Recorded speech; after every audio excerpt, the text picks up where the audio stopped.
పెద్దాపురం నియోజకవర్గం ఉండూరు గ్రామానికి చెందిన ఒక వ్యక్తి ప్రమాదకర పురుగుల మందు సేవించి అత్యంత ప్రమాదకర పరిస్థితిలో కాకినాడ మెడికవర్ హాస్పిటల్ అత్యవసర విభాగానికి తరలించగా డాక్టర్ వసంత్ కుమార్ నేతృత్వంలోని వైద్య నిపుణుల బృందం చికిత్సను అందించగా విజయవంతంగా రక్షించడం జరిగిందన్నారు. కాకినాడ మెడికవర్ హాస్పిటల్లో ఏర్పాటు చేసిన మీడియా సమావేశంలో centre head Subhakarrao, general physician doctor Vasanth Kumar, critical care వైద్యులు డాక్టర్ అరవింద్ మాట్లాడుతూ కేసు వివరాలను వెల్లడించారు. ఈ సమావేశంలో doctor Manikanta, superintendent doctor Johnson, Isaac, రోగి కుటుంబ సభ్యులు పాల్గొన్నారు. మగతలో ఉన్నారండి. నేనే చూసానండి. వచ్చే టైం కదా మగతలోనే ఉన్నారు. కాకపోతే డైల్యూటెడ్గా తీసుకొని దాంతోపాటు చాలా తక్కువ క్వాంటిటీ తీసుకున్నానని చెప్పేసి అన్నారు. పాయిజన్ ఏదైతే ఉందో, కాకపోతే ఆయన కండిషన్ అంత ఫాస్ట్గా డిట్రేషన్ అవన్నీ చూస్తే అంత తక్కువ క్వాంటిటీ లాగా అయితే మాకు అనిపించలేదు. మరి క్వాంటిటీ ఎంతనా తెలియదు.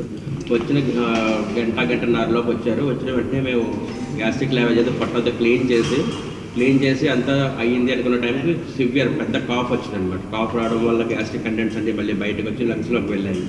సో ఆయన కండిషన్ నిమిషానికి డిటరేట్ అవుతుందని ఎమర్జెన్సీగా వెంటిలేటర్తో కనెక్ట్ చేయాల్సి వచ్చింది.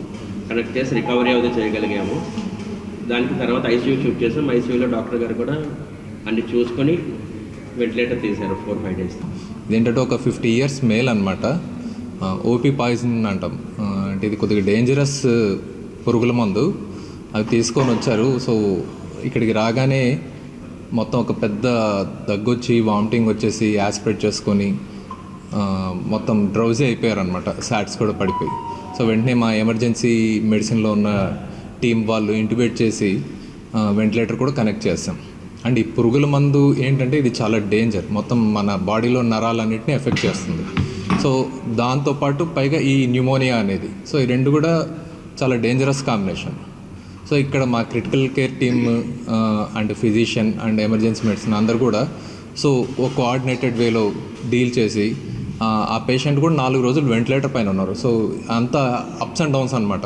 ఇంప్రూవ్మెంట్ అవ్వడం, తగ్గిపోవడం, మళ్ళీ ఇంప్రూవ్మెంట్ అవ్వడం, ఇవన్నీ కూడా కొద్దిగా ఛాలెంజింగ్ సినారియో ఇవన్నీ కూడా మా టీం బాగా కోఆర్డినేట్ చేసుకొని డీల్ చేసి ఇవాళ పేషెంట్ ఇంప్రూవ్ అయ్యి డిశ్చార్జ్ అయ్యే స్టేజ్కి వచ్చారనమాట. అటువంటి సమయంలో సరైన హాస్పిటల్కి లైక్ మెడికవర్ లాంటి హాస్పిటల్ కనుక రాగలిగితే డాక్టర్స్ ప్రతి ఒక్కరం కూడా మేమందరం కూడా మా 100% ఎఫర్ట్స్ పెట్టడానికి ప్రయత్నం చేస్తాము.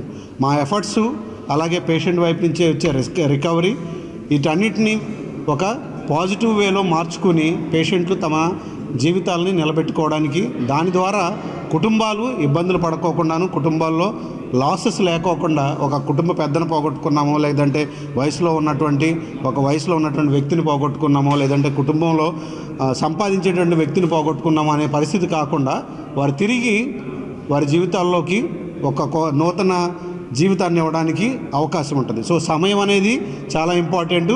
At the same time multi speciality facility ఉన్నటువంటి హాస్పిటల్ అనేది చాలా ఇంపార్టెంట్. ఈ రెండింటిని కనుక ప్రజలు గుర్తించి సరైనటువంటి సమయంలో వచ్చి సరైన హాస్పిటల్లో కనుక రాగలిగితే పేషెంట్లకి బెనిఫిట్ అవ్వటం అనేది జరుగుతుంది. మా హాస్పిటల్లో దగ్గర ఈ హాస్పిటల్ పెట్టి 4 సంవత్సరాలు అవుతుంది. దగ్గర అంటే చాలా కేసులు చేసాం. ఇలాంటి పాయిజనింగ్ కేసెస్ ఒక రకంగా చెప్పాలంటే దగ్గర ఒక 100 కేసెస్ని ట్రీట్ చేసామని చెప్పొచ్చు. సో మ్యాక్సిమం పాజిటివ్ అవుట్కమ్తోనే బయటకు వెళ్ళారు. సో ప్రజలు ఇది రాకూడదు యాక్చువల్గా, బట్ ఇన్ కేసు ఎలాంటి పరిస్థితి వస్తే కనుక ఆతృత పడటం కాకుండా సందర్భంగా నిర్ణయం తీసుకొని మంచి హాస్పిటల్కి చేరుకోవాలనేది మా ఉద్దేశం.